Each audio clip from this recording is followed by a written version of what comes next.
Hey everybody, HomeSliceHenry here, and in today's video we're taking a look at some insanely spicy battles at 3200 elo featuring Sucker Punch Spiritomb and Sucker Punch Furfrou. These battles were submitted to the channel by a member of the community, generic name 261, so many thanks for the battle submission. Spiritomb is actually getting a huge buff next season with its charge move Rock Tomb, dealing more damage and costing less energy. But even with Spiritomb as it is currently, despite the fact that this is not a climbing team, this battler is able to go on a 10-5 run with it. So without further ado, let's hop into the matches and take a look at this team in action. And this battler off to a difficult start in game number 1, leading into a Dunsparce. We're going to see a save switch to Furfrou. Opponent is going to stay in with the Dunsparce and look to connect with a Drill Run. Drill Run lands, there is a switch out into Superior, and unfortunately Superior is a complete wall to the charge moveset that Furfrou is running. Furfrou on Surf and Grass Knot, neither move going to do a lot of damage, and the opponent is going to play to a CMP tie that they do not win. Surf is going to connect. Furfrou not going to have a chance of flipping switch, but the goal is just to try and get the Superior into farm down range for the Ariados. Superior is going to exit with energy, so an Ariados will land on the Ariados, but ideally, you're hoping that Spiritomb will be able to sweep in the endgame. Ariados is going to connect, doing some pretty sizable damage. Ariados exiting with a move loaded. In comes Spiritomb. Opponent switches. In the back, they have Malamar, and Malamar, the Psy Waves are going to be double resisted here due to the Dark subtyping on Spiritomb. Spiritomb firing off the Shadow Ball. Opponent is going to commit the shield, but these Psy Waves, they feel like they're healing the Spiritomb at this point. Spiritomb shielding up the foul play. Spiritomb going to be hit with foul play number 2. And now it's going to be a race. Will Malamar get to another foul play here, or will Spiritomb get the farm down? And Spiritomb gets the farm down. And now with only one Pokemon remaining for the opponent, Spiritomb can start applying permanent debuffs that the opponent will have no ability to reset for the rest of the game. Drill Run from the Dunsparce is going to connect, but after the debuff, that is not nearly threatening. And once this Rock Tomb is clicked, this game is over, because once the opponent shields, we're going to see a combo play switching into the Ariados. Nice turn weight there to make sure the opponent didn't try to anticipate by undertapping. So the Ariados KOs the Dunsparce, and despite a tough lead, that game will end in a win. We've got mirror leads in the next match, Ariados versus Ariados. And it looks like the opponent does actually lose the CMP tie. Winning CMP in the Ariados mirror is quite nice, as you're going to pretty effectively dominate the matchup. Usually, if you're the Ariados that loses the CMP, often you will look to try and overfarm quite a bit after the first lunge and look to bank some energy.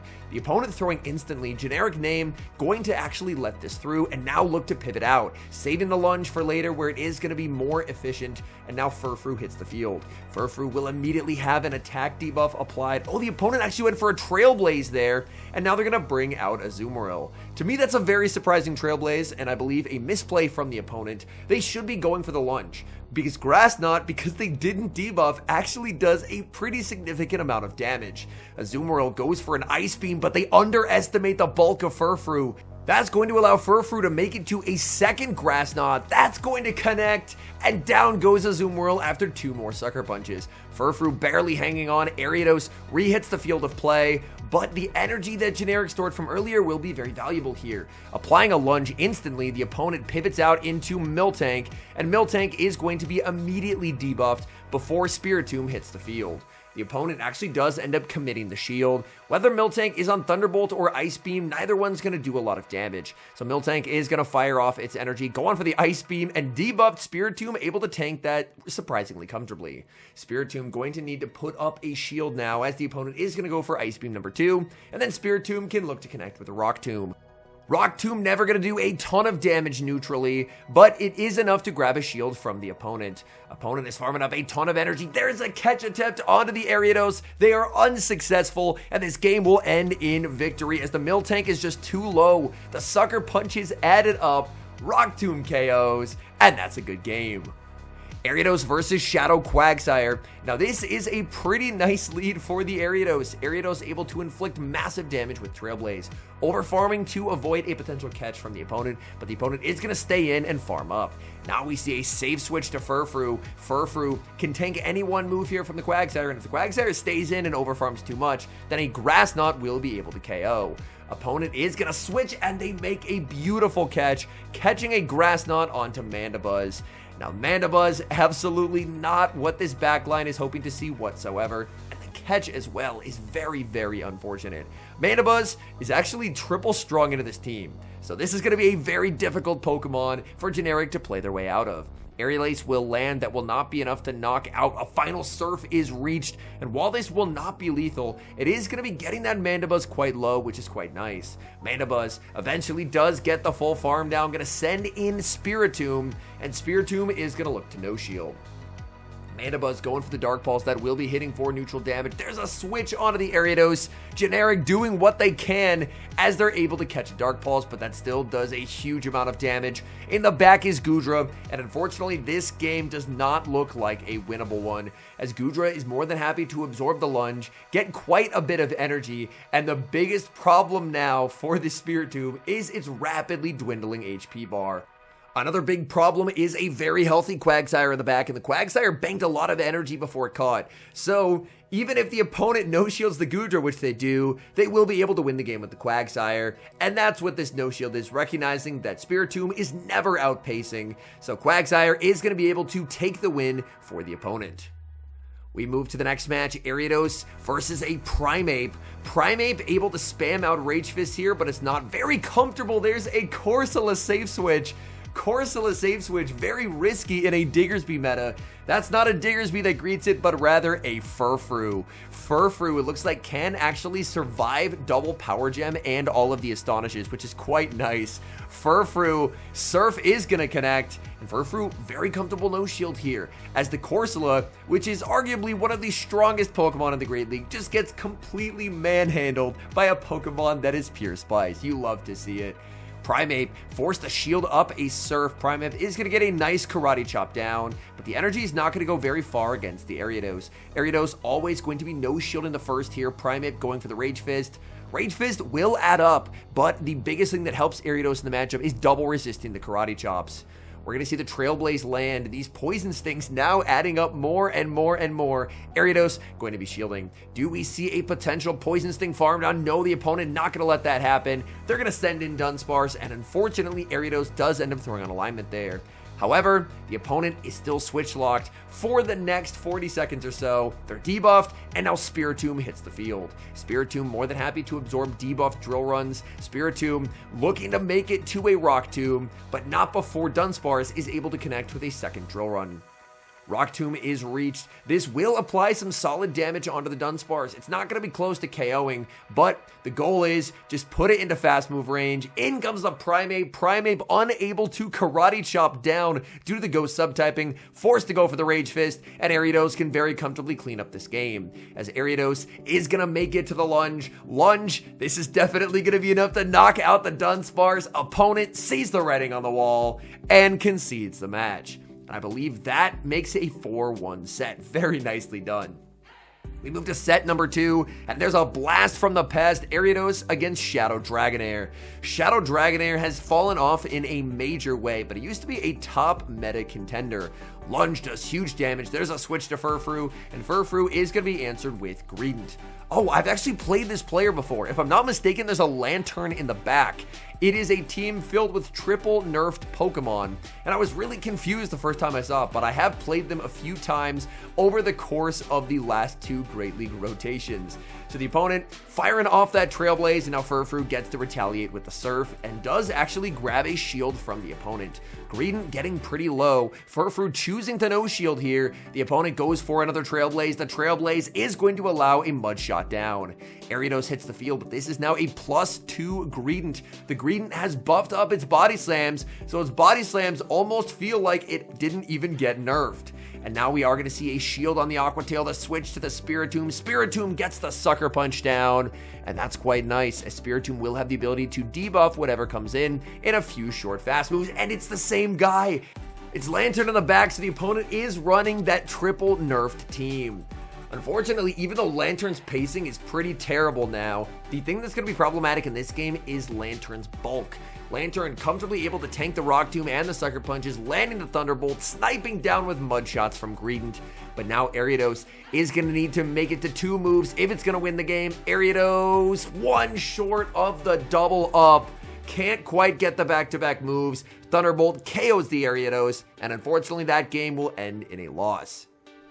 We've got a very familiar lead in the next match, as Ariados is once again staring down an opposing Ariados. Last time this Ariados was able to win the CMP tie, and it looks like back-to-back Ariados queues. This Ariados is winning CMP. And that just puts you in such a nice position, applying that first debuff. Opponent is going to go for the lunge, and now they're going to pivot out into Corsola. It is wild the amount of people who are just freely safe switching Corsola with no fear of a Diggersby counter swap whatsoever. Granted, in this instance, it's a more spicy normal type, but Furfrou is still absolutely dominating. Surf is going to connect, and as we've seen, this is going to set up a pretty nice farm down for the Furfrou, as Furfrou does not have to fear a second power gem. That's going to land. Furfrou going to get the full farm down, exiting with quite a lot of energy. In comes the Ariados, and Ariados will immediately be hit with the Surf. Surf into the Ariados is going to be shielded. Ariados does not get the farm down. Furfrou barely hanging on, 1 HP remaining, landing the Surf, and that just puts the opponent so low. And now back into the mirror. The opponent's lunge is not going to nearly make up the health difference. In the back is a Quagsire, and now we're going to see a Trailblaze launched at the Quagsire. Trailblaze is going to connect. The opponent tried to call a lunge bait. Honestly, they were so far behind that I think that's a pretty solid call from the opponent, recognizing that something has to go seriously wrong to get back into the game, so they try and make a call. The Trailblaze lands, and that is game over. Picking up a very bad lead in the next match, leading Ariados into Shadow Drapion. Drapion beats this entire team, so it's going to be a very difficult matchup. Now Drapions, at this point in the meta, they have this matchup completely optimized, where they know as long as they throw the Aqua Tail first, they're going to be in a very good position. They actually end up pivoting out into a Diggersby. Diggersby, a wild save switch in a meta where they could very easily get countered with a Shadow Annihilate, but in this instance, there's no Annihilate in the back, so instead it's going to be met with Furfrou. Scorching Sands, no 30% debuff this time. Furfrou going to overfarm slightly and play to the CMP tie against Diggersby. Surf is super effective, but it does not KO. Diggersby 2XL, 1 HP, hangs on and deals some very valuable damage. In comes the Drapion. Drapion gets a Poison Sting farm down, and this suddenly looks very, very bad. Ariados does have a lunge, so it's going to apply a debuff, but the Ariados is still very easily in a range where a debuffed Crunch will knock out. Ariados shields, even an Aqua Tail is going to be threatening. Ariados forced a double shield, and that's going to make Spiritomb's life very difficult in the back. Another lunge. Is the opponent going to expend both shields onto the Drapion? Lunge. We do see the double shield, and now a switch into the Spiritomb to try and preserve the Ariados to try and pick up a KO later on. Double debuffed Aqua Tail, not going to do much. It's an Azumarill in the back, and unfortunately, this is just game over. There is just not a way to ever win this game. Rock Tomb, not going to be a threatening move on the Azumarill whatsoever. It does apply an attack drop, but there's a Play Rough coming through. There's no shields to hide behind. That's super effective damage. Ariados is going to fire off a Trailblaze on the CMP tie, hoping against hope that it's going to knock out, but Azumarill is just too bulky, able to hang on, make it to the Ice Beam. Ice Beam is going to KO the Ariados, and the opponent, with a masterful farm down snipe with that Shadow Drapion, is able to take the win. Hopping into the final match, we have our third Ariados mirror of the video, but this time the opponent actually has the high attack Ariados. So how we should see our battler play this out is play to the CMP tie on the first, overfarm, and try and bank a bunch of energy, tank a lunge, and then look to pivot out, and that's exactly what they're going to do. This is how you want to play out of an Ariados mirror if you don't win the CMP tie, and now Furfrou can hit the field. That lunge is stored, the Sucker Punches add up quite a bit, and now the debuff has been reset on the Ariados, and Ariados' energy is always going to be more impactful in a matchup that isn't the mirror and isn't when it's debuffed. Opponent gonna send in Azumarill, but Azumarill's not going to appreciate Grass Knot.